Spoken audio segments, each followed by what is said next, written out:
संजय तिवारी का जीवन बहुत साधारण था। उम्र करीब 42 साल। पेशे से सरकारी स्कूल में गणित का अध्यापक। पिछले 15 साल से एक ही तरह की दिनचर्या। सुबह समय पर उठना, साइकिल से स्कूल जाना, बच्चों को पढ़ाना, शाम को घर लौटना और रात को जल्दी सो जाना। न शराब, न ताश, न देर रात तक बाहर रहने की आदत। कस्बे में लोग उसे एक शांत और भरोसेमंद इंसान के रूप में जानते थे। ऐसा आदमी जिसके बारे में कोई ये सोच भी नहीं सकता था कि उसके साथ कभी कुछ असामान्य घट सकता है। जिस कस्बे में संजय रहता था वो पहाड़ी इलाके के पास बसा हुआ था। बरसात के मौसम में धुंध जल्दी उतर आती थी और शाम होते ही सड़कें सुनसान हो जाती थीं। स्कूल से उसका घर ज्यादा दूर नहीं था, लेकिन रास्ते में एक पुराना पुल पड़ता था, कंक्रीट का बना हुआ। नीचे सूखी नदी और चारों तरफ ऊंची झाड़ियां। दिन में लोग उस पुल से बेधड़क निकल जाते थे, मगर रात के समय वहां कोई रुकता नहीं था। न इसलिए कि कोई कहानी प्रचलित थी, बल्कि इसलिए कि वहां रुकने का कोई कारण ही नहीं था। एक महीने पहले शिक्षा विभाग से आदेश आया कि संजय को पास के गांव में अतिरिक्त कक्षाएं लेनी होंगी, शाम को स्कूल बंद होने के बाद। ये उसके लिए नई बात थी, क्योंकि अब उसे रोज देर शाम उसी पुल से लौटना पड़ता था। शुरू के कुछ दिन सब सामान्य रहा। धुंध आती, साइकिल की घंटी बजती और वो बिना रुके घर पहुंच जाता। लेकिन तीसरे हफ्ते से रास्ते का माहौल बदलने लगा, बहुत हल्के तरीके से। इतना हल्का कि वो खुद भी तय नहीं कर पा रहा था कि ये बदलाव बाहर है या उसके भीतर। एक शाम जब वो पुल पर पहुंचा तो उसे लगा कि साइकिल अपने आप धीमी हो गई है, जैसे सड़क ने पकड़ ली हो। उसने पैडल पर जोर दिया, साइकिल आगे बढ़ी। लेकिन उस पल उसे नीचे सूखी नदी की तरफ देखने की अजीब सी इच्छा हुई। वहां कुछ दिखा नहीं, बस धुंध और पत्थर। फिर भी उसकी नजर कुछ सेकंड ज्यादा देर तक वहीं अटकी रही। वो बिना रुके निकल गया, लेकिन उस रात उसे देर तक नींद नहीं आई। अगले कुछ दिनों तक यही होता रहा। पुल पर पहुंचते ही साइकिल भारी लगने लगती और मन अनायास ही नीचे देखने को खिंच जाता। न कोई आवाज, न कोई परछाई, बस एक खिंचाव, जैसे कोई ध्यान मांग रहा हो। संजय ने इसे थकान समझा, क्योंकि अतिरिक्त कक्षाओं से उसका शरीर भी थक रहा था। लेकिन एक बात उसने नोटिस की। पुल पार करने के बाद उसकी सांसें हमेशा तेज हो जाती थीं, जैसे उसने कुछ गलत समय पर देख लिया हो। एक शाम धुंध कुछ ज्यादा घनी थी। स्कूल से निकलते समय ही रोशनी कम हो चुकी थी। जब वो पुल के बीच पहुंचा तो सड़क पर उसकी साइकिल की लाइट अचानक झपकने लगी। एक बार, फिर दूसरी बार, और तीसरी बार लाइट पूरी तरह बंद हो गई। संजय रुका नहीं, लेकिन उसी पल उसे यह एहसास हुआ कि पुल पर अब सिर्फ वो नहीं है। यह एहसास किसी आवाज से नहीं आया, बल्कि उस अजीब सी चुप्पी से आया जो अचानक बहुत गहरी हो गई थी। वो घर पहुंच गया, लेकिन उस रात उसने तय किया कि अगले दिन वो इस बारे में किसी से बात करेगा, क्योंकि अब ये सिर्फ रास्ते की बात नहीं रही थी, ये उसके भीतर उतरने लगी थी। और यही वो बिंदु था जहां से चीजें धीरे धीरे अपने असली रूप में सामने आने वाली थीं। बिना शोर किए, बिना चेतावनी दिए, बिल्कुल उसी तरह जैसे धुंध चुपचाप उतरती है। अगले दिन संजय ने स्कूल में किसी से उस पुल की बात नहीं की, क्योंकि वहां बैठे दूसरे अध्यापक उसी तरह की जिंदगी जी रहे थे जैसी वो जीता आया था। रोजमर्रा की बातें, वेतन, बच्चों की पढ़ाई और घर की जिम्मेदारियां।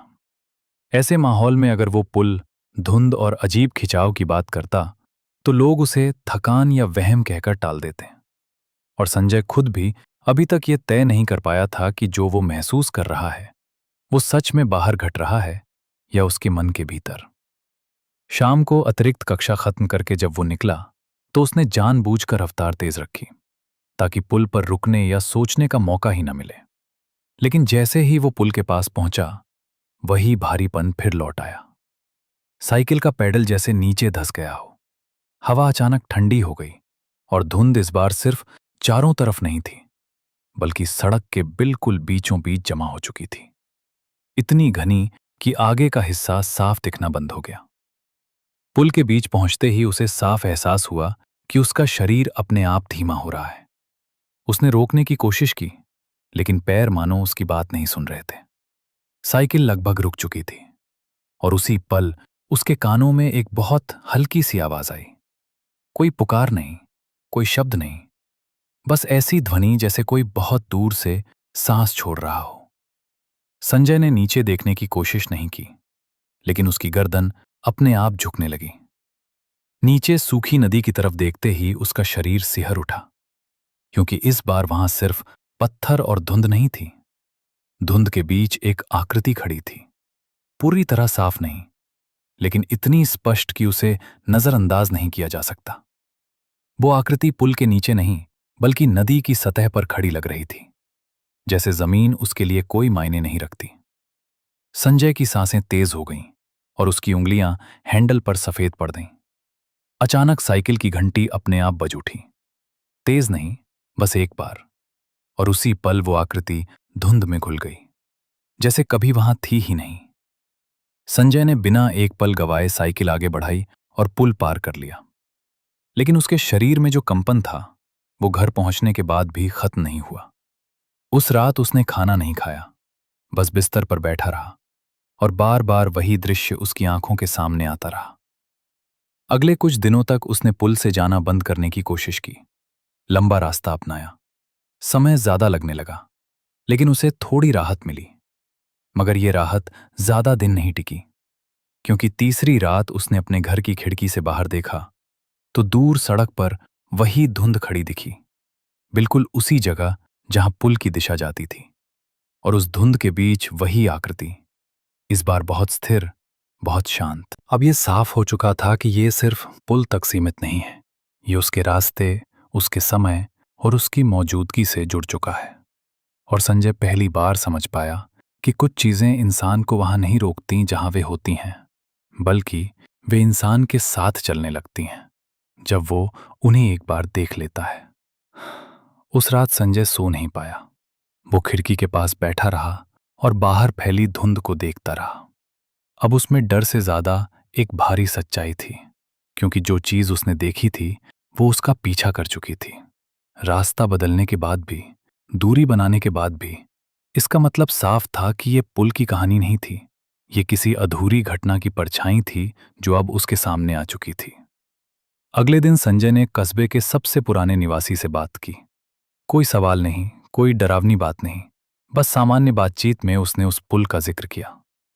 बूढ़े आदमी ने एक पल के लिए बात रोक दी, जैसे कोई पुरानी याद अचानक जिंदा हो गई हो। फिर उसने धीरे धीरे बताया कि कई साल पहले उसी पुल से एक स्कूल मास्टर रोज साइकिल से आता जाता था। एक शाम धुंध बहुत घनी थी, वो पुल से नीचे गिर गया। किसी ने गिरते हुए नहीं देखा। सुबह उसका शरीर नदी के पत्थरों के बीच मिला। सरकारी कागजों में उसे दुर्घटना बताया गया, लेकिन उस आदमी की साइकिल पुल के बीच खड़ी मिली थी, सीधी, बिना गिरे हुए, जैसे उसने खुद रुककर नीचे झांका हो। संजय को उसी पल समझ में आ गया कि जो आकृति वो देख रहा था वो किसी को डराने नहीं आ रही थी। वो उसी रास्ते पर उसी समय दिखाई देती थी, क्योंकि वही उसका आखिरी समय था, वही उसका रोज का रास्ता, वही उसकी अधूरी आदत। वो हर उस इंसान को दिखती थी जो उसी समय उसी तरह उस पुल से गुजरता था, खासकर उन्हें जो अकेले होते थे और जिनका जीवन भी उसी तरह सधा हुआ, नियमों में बंधा हुआ था। संजय ने अगले दिन शिक्षा विभाग में आवेदन दिया और अतिरिक्त कक्षाओं से नाम कटवा लिया। अब वो शाम ढलने से पहले ही घर लौट आता था और उसके बाद कभी उस पुल की तरफ नहीं गया। धीरे धीरे धुंध उसके रास्ते से गायब हो गई। खिड़की के बाहर अब सिर्फ सामान्य रातें थीं, न कोई आकृति, न कोई खिंचाव, लेकिन उसके भीतर एक समझ हमेशा के लिए बैठ चुकी थी। आज भी वो पुल वैसा ही है, दिन में सामान्य, शाम को धुंध से घिरा हुआ। लोग वहां से गुजरते हैं और बिना रुके निकल जाते हैं, लेकिन जो उस समय वहां रुकता है, जो उसी घड़ी में वहां पहुंचता है, उसे कभी कभी नीचे देखने की एक अजीब सी इच्छा होती है। और अगर वो झुक गया तो उसे भी वही दिखाई दे सकता है जो संजय ने देखा था। क्योंकि कुछ घटनाएं समय के साथ खत्म नहीं होती, वे सिर्फ सही इंसान और सही पल का इंतजार करती हैं।